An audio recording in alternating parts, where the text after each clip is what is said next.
শুভ সকাল বন্ধুরা। আজকে আমি সকাল থেকে ভিডিওটা আরম্ভ করলাম। আর দেখো সকালে উঠেছি অনেকক্ষণ, ভিজে জামা কাপড় ছিল, কালকে তো বৃষ্টি হয়েছে, মানে কাচতে সকালেরগুলো সব শুকনো হয়ে গেছে, তা বেলায় যেগুলো ধুয়ে দিয়েছিলাম সেগুলো সব শুকনো হয়নি, তো সেগুলো সব ছাদে দিয়ে এলাম। দিয়ে এসে এবার টিফিনের দিকে চলে এসেছি। তো আটা মাখাও হয়ে গেছে, রুটিও আমার করা হয়ে গেছে, আর মেয়েদের পরোটা করেছি, আর আলুর দম করব। আর আজকে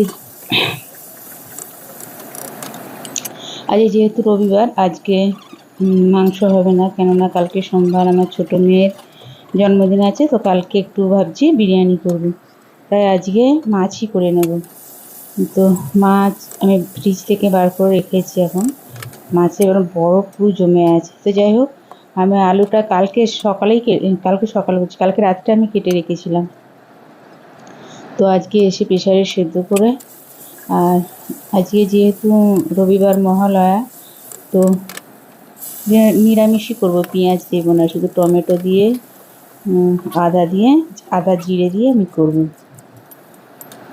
তো দেখো তোমাদের সাথে কথা বলতে বলতে আমার আলুর দমটা হয়েই এসছে, আর সবার পাতে আমি দিয়েও দেবো, দিয়ে চাপা দিয়ে রেখে দেবো, ওরা যখন খাবে। কেননা আমার ওপরের ঘর এখন মুছতে বাকি আছে, ওপরের ঘর মুছবো, তারপর আমি নিজে ঠাকুরকে খেতে দেবো, তারপর আমি নিজে খাবো। তো আমার পুজো দেওয়া কমপ্লিট, ঠাকুরকে ফুল দেওয়াও হয়ে গেছে,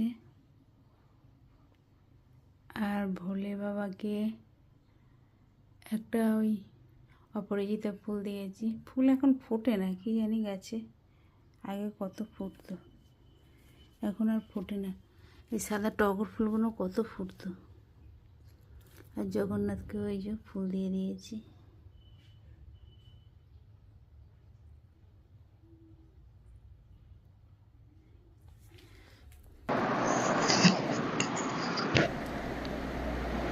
তো এখন দুপুর হয়ে গেছে, আমি রান্নার দিকে চলে এসেছি। আর এখানে দেখো আমি ডাল বসিয়েছি, ডাল আমাদের রোজই হয়, রোজ চাই আর কি। আর এখানে আমি ভাত বসিয়ে দিয়েছি। আর আজকে কি মাছ করেছি দেখো, মাছটার রান্নাটা তোমাদের কেমন দেখে লাগছে দেখো। থোড় ভাজা করেছি, আর এখানে কমপ্লেট মাছ না কি বলে জানি না ঠিক, তোমরাই বলবে। তো ওই মাছটা আমি সর্ষে বাটা দিয়ে করেছি।